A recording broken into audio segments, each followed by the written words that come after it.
오늘 함께 나누실 하나님의 말씀은 창조적 파괴라고 하는 말씀의 제목으로 함께 은혜를 나누고자 합니다. 이 창조라고 하는 말은 성경의 말이죠. 이것은 세상의 용어가 아니라 믿음의 용어요, 성경에서 이야기하는 것이에요. 물론 세상이 이 창조라는 말을 갖다가 썼지만 본래적인 창조라고 하는 그 말은 바라라고 하여서 무에서 유를 창조한 거죠.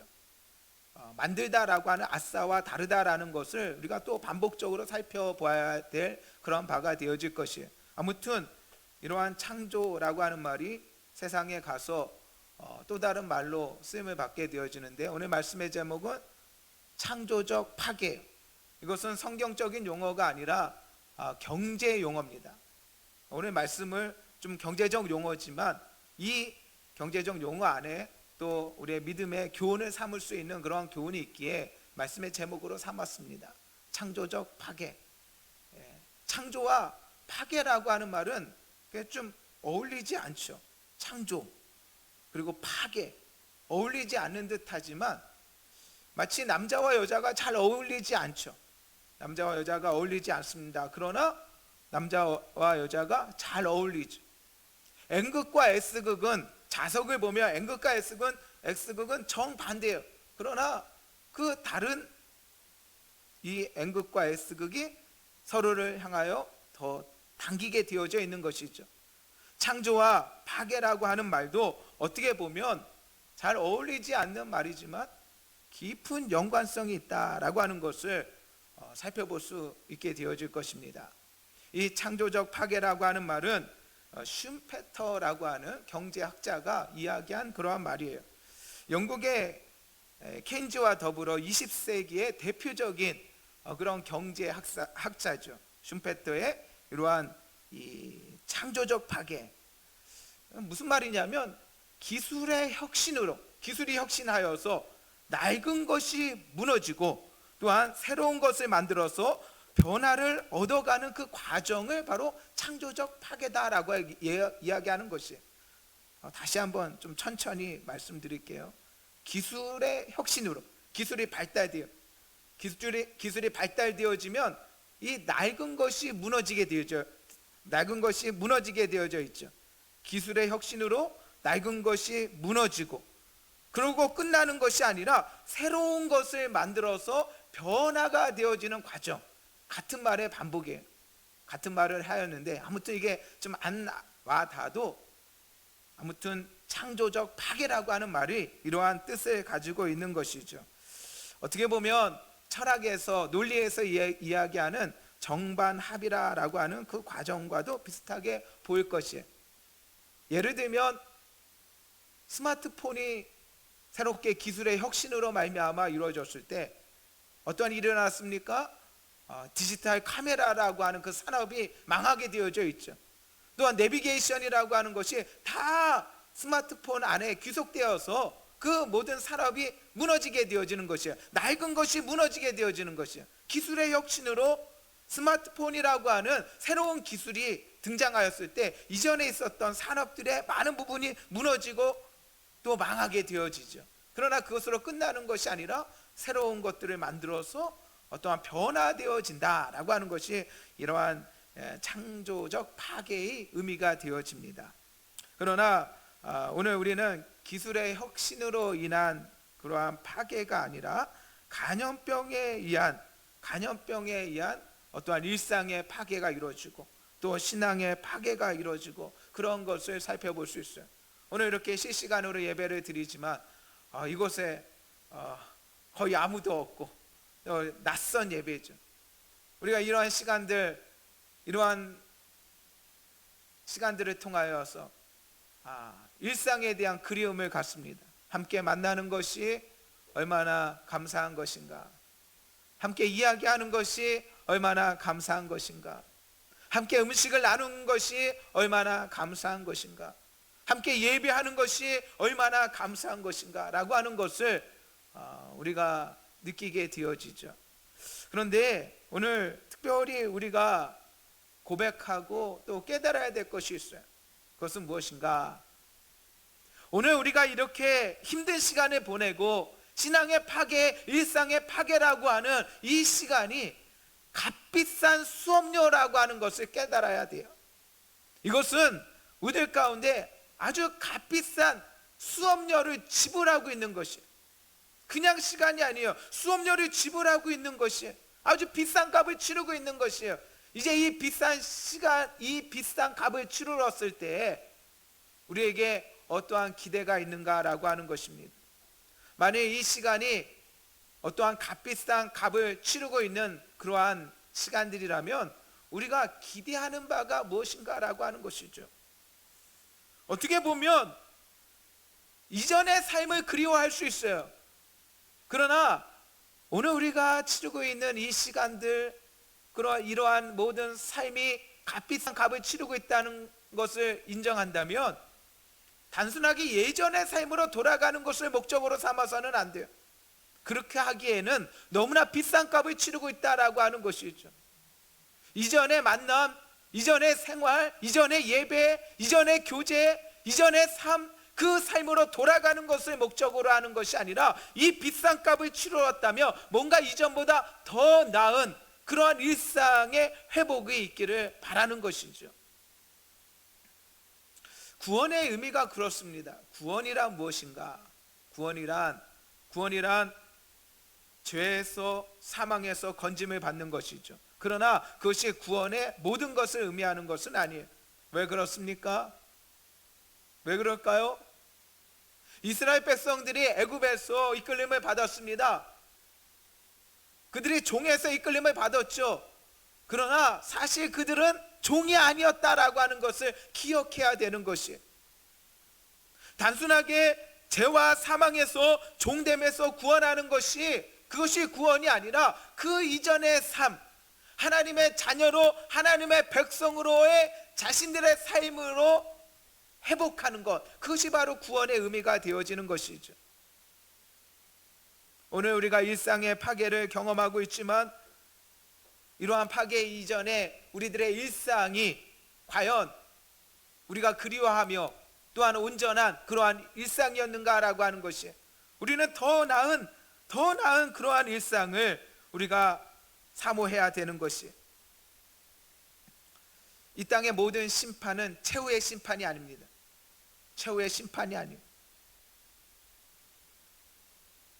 모든 심판은 최후의 심판을 제외하고서는 심판 자체를 목적으로 하지 않는 것이죠. 아이에게 매를 듭니다. 아이가 부모에게 혼을 납니다. 그 혼이 나는 것이 목적이 아니에요.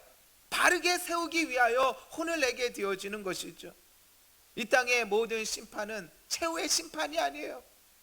오늘 우리가 재앙을 받고 어려움을 당하고 힘든 시간을 보내지만 힘듦이 목적이 아니에요. 우리의 삶이 무너지는 것이 목적이 아니에요. 하나님의 특별한 섭리와 목적이 있다는 것을 깨달아 나아가야 되는 것이죠. 어찌 보면 오늘 우리는 좋은 기회를 가진다라고 할 수 있는 것이, 더 새로워질 수 있는 좋은 계획을 가질 수 있는 것이죠. 이 시간을 어떻게 보내는가는 매우 중요해요. 개인적으로 그렇습니다. 가정적으로 그렇습니다. 교회적으로도 마찬가지. 우리의 기업적으로도 마찬가지예요.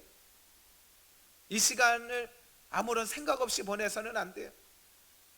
아무런 계획 없이 보내서는 안 돼요. 이 시간이 우리들 가운데 기회가 될 수 있는 것이에요. 하나님의 뜻이 어디에 있는지를 헤아릴 수 있어야 되는 것이에요. 이전보다 더 나은 일상의 회복을 또한 사모해야 되는 것이죠. 이제 창조적 파괴라고 하는 그런 말과 용어 속에서 오늘 성경의 본문으로 노아의 방주 이야기를 잠시 나누기를 원합니다. 성경은 창조로부터 이야기를 시작하죠. 창조로부터. 그러나 우리가 상상할 수 없는, 그냥 글로만 읽지만 정말 상상할 수 없는 그러한 심판과 그러한 재앙, 그러한 파괴가 노아의 시절에 있게 되어집니다. 이 노아의 방주를 바라보며 우리는 창조와 창조적 파괴에 대한 그러한 교훈을 얻을 수 있게 되어질 것이에요. 이 노아의 이야기를 가만히 읽으면 매우 특별한 이야기입니다. 왜냐하면 노아는 자기의 일상을, 그 심판이 이루어지는 과정을 정확하게 기록하고 있어요. 기록하였다라고 하는 것이죠. 창세기에 노아의 방주 이야기가 기록되어져 있다라고 한다면, 출애굽기에도 보면 이스라엘 백성들이 애굽에서 나오는 그런 모든 시간적인 그러한 부분들을 다 기록하고 있어요. 특별한 부분이다라고 하는 것이죠. 그것을 정확하게 그 날짜를 기록하고 있다. 이것은 상상 속의 이야기가 아니다라는 것을 분명하게 말씀해 주시는 것이죠. 그리고 이것이 특별한 의미와 중요성이 있기 때문에 그 날짜를 정확하게 기록하고 있는 것이에요. 노아의 홍수, 대홍수는 언제 일어났는가? 노아의 연수로 600년, 노아 600년 2월 17일 날 이루어집니다. 600년 2월 17일. 저는 이 날을 잊을 수가 없을 것 같아요. 출애굽은 언제 일어나는가? 6월절 1월 14일 날, 1월 14일 날 6월절을 행하고 15일 날 떠나죠. 15일 날 애굽에서 떠나게 되어집니다. 1월. 그런데 오늘 이 노아의 방주의 이야기는 어디로부터 시작하는가? 2월에부터 시작하는데 2월 17일 날 방주의 문이 닫히고 그날서부터 노아의 대홍수와 모든 일들이 시작되어지는 것이죠. 깊은 연관성은 없을 것 같지만 우리나라에서도 2월 17일 확진자 31번 환자가 확진되어진 그날이 바로 2월 17일이에요. 성경과 연관해서 잊을 수 없을 것 같아요. 그리고 그날 이후로 굉장한 폭발적으로 확진자 수가 늘어나게 되었죠. 오늘 성경 속에 2월 17일 날, 2월 17일로부터 이 노아의 홍수가 시작되어졌다라고 하는 것이에요. 그리고 그 날짜가 150일이 지나게 되어집니다. 얼마나 깁니까? 150일. 2월 17일에서 5달. 이 아라랏산에 노아의 방주가 정착하게 되어지는데 그 달수가 5달이 150일이다 라고 하는 것이죠. 이제 저희들 온라인으로 예배 드린 지 한 달 되어져요. 오늘 4번째 정도 예배가 되어지는 것 같아요. 이렇게 영상으로 편집하여서 또 영상으로 실시간으로 예배 드리는 지가 이제 한 달 지나는 것 같은데, 노아의 홍수가 5달 동안 150일 동안 물이 점점 불고, 그리고 그러한 생활을 하였다. 우리는 집 밖에라도 조금은 나가잖아요. 뭐 못 나가는 그런 나라도 있지만 노아는 정말 150일 동안 아무것도 보이지 않는 그런 상황 속에서 물이 창궐한 상태에서 5달 동안 150일을 보내고, 그 배가 아라랏산 정상에, 아라랏산에 정박하게 되어지죠. 그 자체가 얼마나 위태위태하였겠어요. 그리고 이제 73일이 더 지나게 되어집니다. 73일이 더 지나서 10월 1일 날, 10월 1일 2월에 시작된 그러한 모든 일들이 10월 1일쯤 되었을 때 산봉우리들이 보이기 시작했어요. 아라랏산에서 보니까 이 산봉우리들이 보이기 시작한 것이 10월 1일이에요. 노아는 정확하게 기록하고 있어요. 그리고 산봉우리가 보이기 시작한 그날부터 노아가 날짜를 세는 거예요. 날짜를. 뭐 그때 뭐 달력이 있겠어요. 뭐 하루 이렇게 막 세는 거예요. 세는데 40일을 더 보냅니다. 40일. 오늘 우리도 사순절을 보내잖아요. 사순절을 보내고 있어요. 사순절 기간을 보내고 있는데 노아도 그곳에서 40일을 보냅니다. 산봉우리가 보이기 시작하였고 40일을 더 보내어서 11월 11일에 이제 까마귀 한 마리를 내보내는 거예요. 까마귀 한 마리를 내보내서 물이 감한 여부를 알기 위해 까마귀를 내보내요. 까마귀에게는 사명이 있죠. 물이 감한 여부를 노아에게 알게 해줘야 돼요. 그런데 까마귀에 그런 사명이 있는데 까마귀는 그 사명을 잃어버려요. 사명을 잃어버려요. 왜 잃어버리느냐? 여러분, 우리에게는 사명이 있어요. 근데 그 사명을 잃어버려요. 많은 사람들에게 사명이 있어요. 그런데 그 사명을 잃어버려요. 왜 사명을 잃어버리느냐? 자기의 본성으로 말미암아 사명을 잃어버리는 거예요. 본성이 있어서는, 육신의 본성을 가지고는 그 사명을 이룰 수가 없는 것이죠. 까마귀를 내보내었어요. 까마귀를 통하여 물이 가만 여부를 알기 위하여 까마귀를 내보내는데, 까마귀의 본성은 무엇입니까? 그것은, 이 까마귀는 나가보니까 많은 시체들이, 많은 부유물들이, 많은 사체들이 둥둥둥둥 떠다니는 것을 보면서 그 위에 앉아서 그것을 쪼아먹고 그것에 안식하게 되어지는 것이, 까마귀에게는 이 사명이 있었지만 그 사명보다 그 본성에 의하여 움직일 때 그 사명을 잃어버리게 되어지는 것이죠. 하나님께서 계속 말씀을 전하게 하시면서 이 부분을 반복하여서 전하게 하시는 것 같아요. 믿음의 사람은 어떠한 사람입니까? 믿음의 사람은 의를 얻었어요. 자유함을 얻었어요. 믿음의 사람은 자유한 그러한 사람이에요. 믿음의 사람은 어떠한 사람입니까? 성령의 사람이에요. 육신의 사람이 아니라 성령의 사람이에요. 육신의 소욕으로 사는 사람이 아니라 성령으로 사는 사람이에요. 믿음의 사람은 어떠한 사람입니까? 공동체를 세우는 사람이에요. 하나님께서 몸을 선물로 주셨어요. 우리에게 자유와 의를 선물로 주시고, 성령을 선물로 주시고, 공동체를 선물로 주시고, 더 나아가 하나님께서 우리에게 선물로 영생을 주셨습니다. 할렐루야. 하나님 우리에게 영생을 선물로 주셨어요. 믿음이 있는 사람과 없는 사람, 믿음이 없는 사람은 영생이 없어요. 영생을 바라보지 않죠. 그래서 그런 얘기를 많이 하잖아요. 죽으면 끝이지, 죽으면 끝이지, 죽어봤냐. 그렇죠. 그것이 세상의 사람들이에요. 믿음이 없는 사람이에요. 죽으면 끝이라고 생각합니다. 죽어봐야 안다라고 생각합니다. 죽어봐서 알면은 뭐 하겠어요? 소용이 없죠. 죽기 전에 하나님께서 다 가르쳐 주시고, 이와 같이 믿음을 주시고, 영생을 선물로 주셨는데, 생명을 허락하여 주셨는데 얼마나 감사합니까? 영원한 생명이 있습니다. 공동체가, 주의 몸된 교회가 있습니다. 또한 우리들 가운데 의와 자유가 있습니다. 우리들 가운데 성령을 선물로 주셨습니다. 이 모든 것들을 통하여서 우리는 우리에게 주어진 사명을 감당할 수 있는 것이, 그런데 까마귀는 그 사명을 감당하지 못하죠. 본성에 의해서 사명을 잃어버리게 되어지는 것이, 모든 까마귀가 성경에서 이와 같이 부정적으로 전해지는 것은 아닙니다. 엘리야에게, 그리시네가에 있었던 엘리야에게 참으로 고기를 물어다 준 그러한 까마귀가 있죠. 똑같은 까마귀지만 다른 까마귀죠.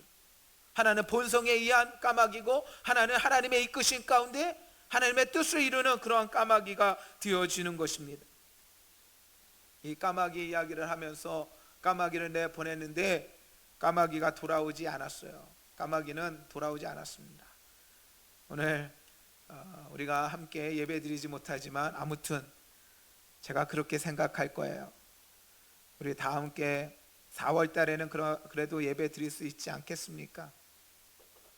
4월 언제쯤일지는 모르겠지만 이제 모여라 라고 하고 모이자 라고 얘기하는데 돌아오지 않는 사람은 다 까마귀예요. 까마귀처럼 돌아오지 않는 자가 아니라 다 돌아올 수 있는 저와 여러분이 되어야 될 줄 믿습니다. 탕자도 돌아왔고 또한 비둘기도 돌아오잖아요. 까마귀와 같이 돌아오지 않는 그러한 자가 되어서는 안 될 것이에요. 이제 까마귀와 반대로 돌아오지 않으니까 노아가 또 7일을 셌어요. 7일을. 그러니까 7일이라고 일주일이라고 하는 것이 굉장히 중요한 의미를 갖는 것 같습니다. 우리가 일주일을 보내죠. 또 일주일을 보내며 예배를 드리고, 또 일주일을 보내며 예배를 드리고, 믿음의 삶은 그러한 주기적인 삶이에요. 예배와 일상의 삶이 주기적으로 반복되어지는 거예요. 불규칙적인 것이 아니에요. 아침을 거르고 점심을 거르면서 불규칙적으로 우리가 식생활을 하듯이 그렇게 신앙생활 해서는 안 돼요. 예배를 드리고 또 일주일을 보내고, 예배를 드리고 일주일을 보내고, 이러한 주기적인 삶이 있어야 되는 것이죠. 노아도 이제 11월 11일 날 까마귀를 내보내고 7일을 세워서 7월 18일이 되었을 때 이번에는 비둘기를 보내게 되어집니다. 물이 가만 여부를 알기 위하여 비둘기를 내보내게 되어지는데, 성경의 비둘기는 까마귀와 달리 조금 긍정적으로 표현이 되어지죠. 오늘 말씀 속에서도 그리하고 예수님께서 세례를 받으실 때도 성령이 비둘기같이 임하셨다라고 하는 표현을 보게 되어집니다. 비둘기 자체가 성령을 상징하게 되어진다라고 하는 것입니다. 가자동에 저희 교회가 있을 때 교회 뒤쪽에 사택이 있었고요. 저희 사택은 상가주택이죠. 그래서 그 상가주택에서 뒤편을 보게 되어지면 빌라들이 있는데 그 빌라에 어느 날 비둘기 한 쌍이 날아 들어왔어요. 비둘기 한 쌍이 날아오더라고요. 그리고 그 빌라가 오래된 빌라라 기와 형식으로 된 그러한 빌라였는데 그 깨진 기와 사이에 들어가서 보금자리를 마련하더라고요. 신혼집을 마련한 것 같아요. 그런데요, 해가 지나니까는요 이게 막 늘어요. 비둘기 개체수가 늘어요. 나중에는요 막 하늘을 뒤엎을 만큼 많은 수의 비둘기들이 장관을 이루는 것이에요. 얼마나 많은 그 비둘기들이, 제가 목격자예요. 한 쌍의 비둘기가 날아 들어와서 참으로 그 두 마리의 그 비둘기로 말미암아 수많은 비둘기가 늘어나가서 나중에는 그 빌라가 포화 상태가 되니까 저쪽 빌라에다가 또 다르게 무리들이 확장시켜 나아가더라고요. 비둘기도 두 마리를 통하여서 그 많은 때를 이루는데 저와 여러분의 작은 수가 또한 주님 앞에 더 귀하게 쓰임을 받아서 복음을 전할 수 있기를 주님의 이름으로 축원드립니다. 그 비둘기를 통하여 우리들이 교훈을 얻을 수 있는 것이죠. 단 두 마리가. 아무튼 근데 도심 속의 비둘기는 그 배설물로 말미암아 사람들이 싫어해. 오늘날 우리들은 이렇게 비둘기를 이렇게 좋아하는 사람들 좋아하겠지만 배설물도 있고 이렇게 좋아하지는 않을 수 있어요. 그런데 성경 안에서 또 초대교회에 있어서 비둘기는 매우 중요한 그러한 존재. 왜냐하면 이 비둘기를 통하여 식용으로도 쓰였고요, 또 통신용으로도 쓰였고요. 초대교회 성도들이 이 동굴에 들어가면서 살 때 비둘기의 알을 염료로 삼아갖고 그 비둘기 알의 껍질, 그 알 껍질을 통하여서 염료를 삼아가지고 벽화를 그리기도 하였다라고 하는 것이죠. 지금도 그 벽화를 그린 그런 모습들을 제가 터키에 가서도 여러 곳에서 본 적이 있어요. 아무튼 이와 같이 비둘기가 귀하게 여김을 받는다라고 하는 것이에요. 노아는 600년 11월 18일 날 이와 같이 비둘기를 내보내게 되어지는데, 비둘기가 하루 종일 날아다니지만 앉을 곳을 찾지 못하는 거예요. 앉을 곳을 찾지 못해서 돌아왔다라고 하는 것이죠. 그래서 노아가 받아들이게 되어집니다. 이것은 우리들 가운데 어떠한 교훈과 어떠한 의미를 줍니까? 성도가 하나님 앞에 돌아오고 성도가 하나님 앞에 예배드리는 이유는 하나님 앞에 영광을 돌리기 위하여 하나님께 예배를 드려요. 하나님께 돌아옵니다. 그러나 우리들 편에서 볼 때는 저 세상은 우리들에게 만족을 줄 수가 없어요. 저 세상에서 안식할 수 없어요. 저 세상에서 기쁠 수가 없어요. 저 세상에서 즐거울 수가 없는 것이에요. 믿음의 사람입니다. 세상 속에서 만족할 수 없어요. 이전에는 세상 속에서 만족하였습니다. 기뻤습니다. 안식하였습니다. 그러나 변화되어진 사람은 저 세상에서 만족할 수 없어요. 주님께로 돌아가는 줄 믿습니다. 이 비둘기는 우리들 가운데 거룩함을 보여줘요. 그의 거룩함을 보여줘요. 시체 안에, 부유물 안에, 그곳에 앉지 아니하는, 그곳에서 안식하지 아니하는, 그리고 노아의 품으로 돌아오는 그러한 거룩함을 보여준다라고 하는 것입니다. 노아는 다시 7일을 셉니다. 11월 18일 날 첫 번째 보내고 11월 25일 날 다시 한번 두 번째로 비둘기를 내보내죠. 물이 감한 여부를 알기 위해서 이 비둘기를 내보내게 되어집니다. 그런데 이 비둘기가 하루 종일 날아다니다가 저녁 때가 되었을 때 감람나무 새 잎사귀 하나를 입에 물고 돌아오게 되어집니다. 저녁 때 감람나무 새 잎사귀 하나를 입에 물고 돌아와요. 이것은 무슨 교훈을 줍니까? 비둘기는 하루 종일 날았던 것이에요. 하루 종일 날아서. 왜? 자기에게 사명이 있잖아요. 사명이 있잖아요. 물이 감한 여부를 알기 위해서 자기가 보냄을 받았잖아요.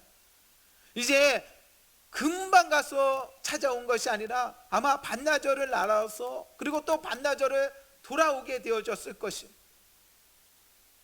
아무 입이 아니에요. 아무 입이 아니에요. 그